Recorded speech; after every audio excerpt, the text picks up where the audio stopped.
Depuis le 30 août dernier, voilà aujourd'hui 100 jours que le Comité pour la transition et la restauration des institutions est au pouvoir au Gabon. Depuis, plusieurs promesses ont été faites, notamment en matière de lutte contre la corruption.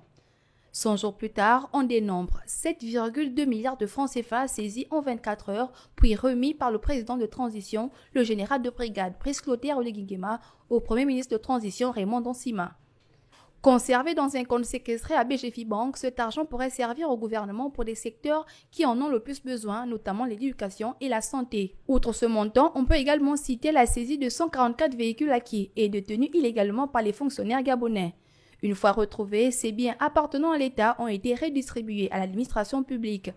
Une autre promesse du gouvernement de transition était d'instaurer de la transparence dans la gestion des finances publiques. À ce jour, on retient comme effort des autorités gabonaises un recours systématique aux institutions bancaires pour le règlement des marchés publics et la nomination des officiers généraux à la tête des mairies. Il s'agit notamment du général de brigade Jules Ibrahim Rapochombo pour la commune de Libreville et du général de division Arnaud Sandré Nombo pour celle d'Ovendo.